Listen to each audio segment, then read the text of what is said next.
देखिए, आज की खबर ये जनता में लोकप्रिय हो, जन भावनाओं के अनुरूप हो, ये कामना करते हुए ये स्थापित भी हो और ये यशस्वी भी हो, इसकी शुभकामना करता हूँ। बीजेपी सांसद डॉक्टर रमापत राम त्रिपाठी इस वक्त हमारे साथ मौजूद हैं। इनसे बात करते हैं। सर, देखा जाए तो उत्तर प्रदेश में निकाय चुनाव होने वाले हैं। बीजेपी तमाम तरह की रणनीति बना रही है। क्या लग रहा है इस बार? देखिए, कोई भी चुनाव 3 बिंदुओं पर जीता जाता है। नंबर 1, हमारा नेतृत्व, हमारी सरकार के कार्य और हमारे कार्यकर्ताओं की निष्ठा और समर्पण। आज उत्तर प्रदेश की ये स्थिति है कि उत्तर प्रदेश आज पूरे देश के लिए मॉडल प्रदेश हो गया है। श्रीमान योगी जी के नेतृत्व में प्रदेश में कानून व्यवस्था भी कायम हुई, गरीबों का उत्थान भी हुआ और विकास की गति भी बढ़ी।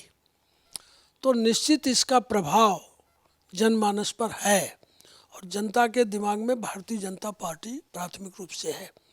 उसी तरह से हमारे संगठन का भी विस्तार हुआ है। हम बूथ से लेके पन्ना प्रमुख तक का दायित्व कार्यकर्ताओं को दिए हैं। कार्यकर्ताओं में उत्साह भी है, आपस में समर्पण भी है, निष्ठा भी है और मेरा विश्वास है कि पार्टी जिस भी कार्यकर्ता को अधिकृत करेगी, सिंबल देगी, वो जीतेगा और कमल लड़ेगा, कमल जीतेगा। क्योंकि आप जो है कि लोकसभा सदस्य हैं, क्षेत्र के विकास के लिए क्या कुछ आपकी तरफ से कवायदे की जा रही हैं जिससे युवाओं को रोजगार मिले, महिला सशक्त हों और महिलाओं को भी रोजगार से जोड़ा जा सके? देखिए, सर्वांगीण देश का विकास हो, सभी क्षेत्रों में विकास हो, उसके लिए हमारे देश के प्रधानमंत्री माननीय नरेंद्र मोदी जी ने अनेक नीतियां बनाई और जहां उन्होंने आम गरीब आदमी को केंद्रित करके आज जो हमारी नीति थी एकात्म मानववाद, अंतिम व्यक्ति का उत्थान, तो अंतिम व्यक्ति को उन्होंने मकान दिया, मुफ्त में शौचालय दिया, मुफ्त में गैस का चूल्हा दिया, मुफ्त में बिजली कनेक्शन दिया और मुफ्त में उनको आयुष्मान कार्ड दे के दवा भी दिया और मुफ्त में हम कोरोना काल से लेकर तक अनाज भी दे रहे हैं, मुफ्त में खवाई, मुफ्त में दवाई। तो अंतिम व्यक्ति तक आज सरकार की योजनाएं केवल वाणी में नहीं, व्यवहार में पहुंच गई। दूसरी बात, पूरे देश को कैसे उसका कम्युनिकेशन बढ़े, इस दृष्टि से सड़कों का जाल बिछाया जा रहा है। उस दृष्टि से अगर हम कहें अपने निर्वाचन क्षेत्र की बात, तो हमारे देवरिया लोकसभा में हाईवे भी है और फिर हमारी लोकसभा से एक नेशनल हाईवे जो है गोरखपुर से गुवाहाटी तक जा रही है, वो भी हमारी लोकसभा से जा रही है। फिर हमारे देवरिया में रिंग रोड बनने जा रही है। फिर हमारे देवरिया में प्रधानमंत्री सड़क योजना के अंतर्गत मेरे 4 वर्ष के कार्यकाल में लगभग 4000 किलोमीटर तक की सड़कें उसकी गिरफ्त में हैं। तो कुल मिलाकर के कोई ऐसा गांव आज नहीं हमारे क्षेत्र में। जब मैं सांसद हुआ तो हमारे क्षेत्र में ऐसे 5 विधानसभा मिला के 365 गांव थे जिसमें बिजली नहीं थी। आज हर टोले पर बिजली चली गई, हर गांव में बिजली चली गई। साथ ही देवरिया एक बहुत ही पिछड़ा जिला रहा और उत्तर प्रदेश का बॉर्डर भी है, लेकिन आज हम ये कह सकते हैं कि उसका औद्योगिक विकास भी हो रहा है। वहाँ एक डिस्टिलरी लगी, सौर ऊर्जा केंद्र बना, 400 मेगावाट बिजली पैदा होगी। साथ ही छोटे छोटे उद्योग जो है वहाँ के जा रहे हैं, औद्योगिक वहाँ क्षेत्र भी घोषित हुआ। तो कुल मिला करके अब उद्योग जब लगे, एक उद्योग लगता है तो जनता को उससे रोजगार मिलता है, दुकानदार को भी अवसर मिलता है, तो कुल मिलाकर के उससे रोजी क्रिएट होती है।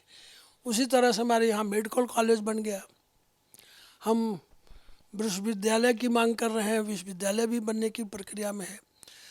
तो कुल मिलाकर के आज सर्वांगीण विकास क्षेत्र का हो रहा है और हमारे क्षेत्र के नौजवान अब पलायन जो पहले करते थे दूसरी जगह, वो धीरे धीरे स्व रोज़गार पैदा करके उस पर खड़े होने की प्रवृत्ति जगी है और उस दिशा में काम कर रहे हैं। और शासन की नीति जहाँ लोग अपने पैर पर खड़ा हों, आत्मनिर्भर बने, उसको चरितार्थ करने के लिए आज हमारे वहाँ भी जन जागरण हो रहा है और लोग उस क्षेत्र में लग रहे हैं और काम कर रहे हैं। सर देखा जाए तो पिछले दिनों बाई इलेक्शन हुआ है, मैनपुरी सीट पे चूंकि समाजवादी पार्टी जीती है, खतौली भी समाजवादी पार्टी ने जीत लिया है, लेकिन रामपुर की एक जो सीट थी जो समाजवादी पार्टी का गढ़ मानी जाती थी, एक किला मानी जाती थी, उस पर इस बार कमल खिला है। क्या कुछ रणनीति रही आप लोग?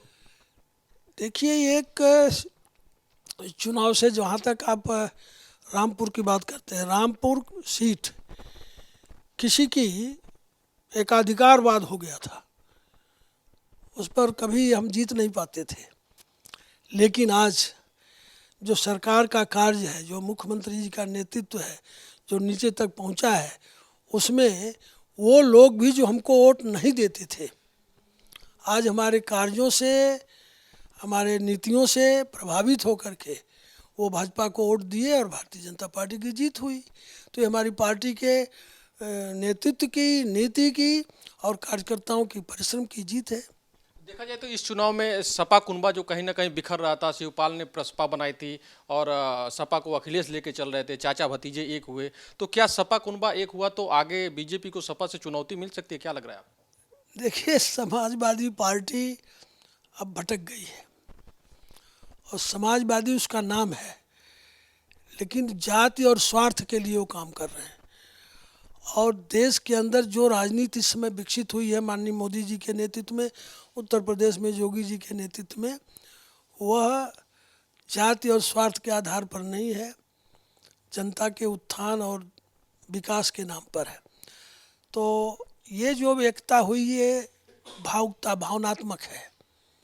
चूँकि स्वर्गीय मुलायम सिंह जी की मृत्यु हुई थी तो उस भावना में, उस सहानुभूति में, लेकिन जब आपस के स्वार्थ टकराएंगे तो फिर ये लोग एक रहेंगे कि अलग होंगे, ये कहा नहीं जा सकता। आखिर स्वार्थों की टकराहट में तो अलग हुए थे। तो इसलिए ये कोई अस्थाई चुनौती नहीं है।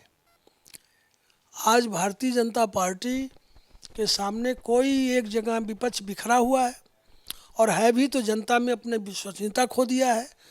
और भारतीय जनता पार्टी के पास आज सभी वर्ग, सभी जाति का वोट है और वो बढ़ ही रहा है। यहाँ तक कि जो अल्पसंख्यक समाज है वो भी हमारे तरफ मुखातिब हो रहा है। एक आखिरी सवाल, आप लोकसभा सदस्य हैं और जब भी सांसदों की रैंकिंग होती है तो आप नंबर 1 पे आते हैं, आखिर इसका क्या राज है?